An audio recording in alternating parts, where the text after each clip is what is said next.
What is going on, everybody, and welcome to another squad builder on the channel today. And in fact, the one I did the other day I assumed was going to be my last squad builder of FIFA 15, because FIFA 15, as we all know, I mentioned it the other day, sort of dying. FIFA videos aren't doing as well as they were at this point. Of course, everyone's looking forward to FIFA 16, which is the reason why, but you guys seem to love it, so I thought, you know what, I'll do another one. In today's squad, I should say, probably actually, is centred around one legend in particular that I really wanted to try, so I thought to get a bit of a Croatian vibe on the go, which is a bit of a clue to who it is if you couldn't tell from the title, and that is, of course, Davor Suker, and this is the team that we've got him in. So you can see I've got my trusty defence. I believe it's probably the same defence I had in the last squad builder, because I freaking love it. We've got Timothy's and Farman in goal now, played 91 games for me, absolute beast majority of the time. I say majority of the time because he had an absolute shocker in one of the games that I played with this team.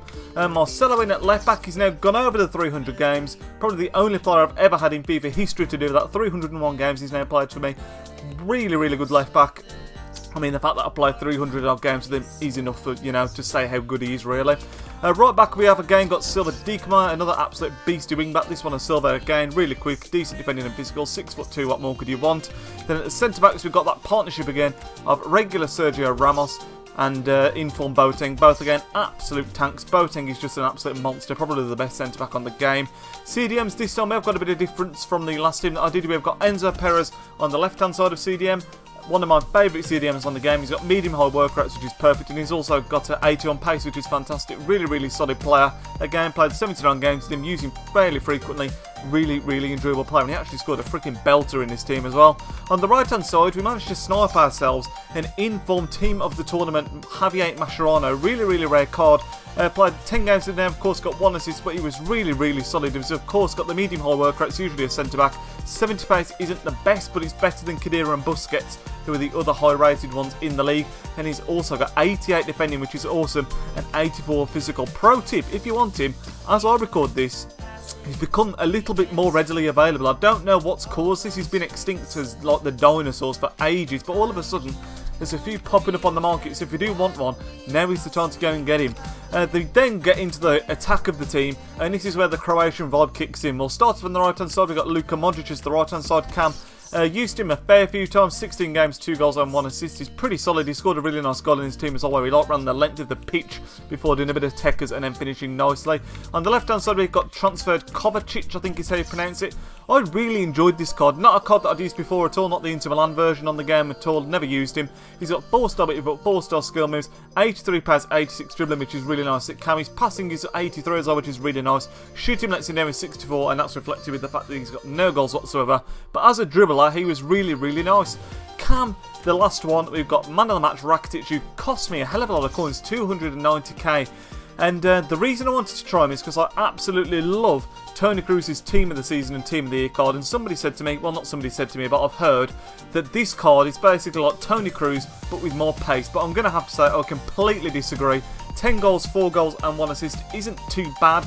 But for me, despite the fact he's got a fair bit more pace than Toni Kroos, I would rather have Toni Kroos's 5-star weak foot personally. So although he was really good, I do much prefer Toni Kroos. He's got 73 pace, 90 dribbling, which is outstanding, 89 shooting and 97 passing. Don't get me wrong, it's a fantastic card, but if I was forced to pick out of him and Toni Kroos, I would go Toni Kroos because, like I say, I prefer the 5-star weak foot over the pace. And then up front we got the legend himself, the man I wanted to build this team around, and that is Davor Suker. That is why we've got the whole Croatian vibe going on. He's got 81 pace, 86 shooting, 79 passing, 86 dribbling and 76 physical. In 10 games he got me 11 goals and 2 assists. Stands at 6 foot, 4-star weak foot, 4-star skill moves. I really wanted to try him because every time I've come across him as an opponent, he always seems really, really good. And I think the only reason you don't see him too often is the fact that he's Croatian, which is why I wanted to get this lovely little thing going up front here. But he was excellent. I mean, you never really see a bad legend. Every time I use one, they always feel fantastic to play with. And this guy was no different. Absolutely great finishing, fantastic strength, and with the skill moves as well, he made it an amazing striker. I had him as lone striker, as you can see, and his pace was enough to get by because of his strength, and his shooting on his left foot, which is his stronger foot, is absolutely incredible. The team as a whole was very inconsistent, actually. I mean, The midfield probably could have been a little bit stronger. The defence was awesome, as you'd expect with that defence. Mascherano really impressed me a lot. But I played 6 games in the first session I played, and I did absolutely amazing with the team. It was playing like a dream. It was really keeping the ball well, playing fantastic possession football. But then the second time I played with it, I think I won 2 out of the 4, which wasn't as great, and I seemed to be getting played at the pocket a little bit more. So I don't know whether that was just me in the second session, or whether the team was just inconsistent as a whole. Instructions-wise, we haven't got too much on. We have got CDMs as always, as I always say, to cut passing lads and stay back while attacking. We haven't got anything on the cams at all, I don't believe. No, we haven't. And then on Suko, you're just going to stay central and get in behind him. It seemed to work a treat because Suko was the main man in the team and he was an absolute beast. But that is going to bring us to the end of the video. The goals are going to roll in a second. If you did enjoy the video, be sure to throw a thumbs up on this and subscribe to the channel if you're not already. Let me know if you want me to do more squad builders, by the way, because I wasn't planning on. If you guys seem to be enjoying them as you were, and as the feedback would suggest from the last video, then let me know. So I'll speak to you on the next video. Enjoy the goals. Nidge out.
Episodes that you might have missed, but round 13 of the F1 calendar sees us go to Singapore. Singapore, in my opinion, is almost like a more forgiving version of Monaco. It's a tight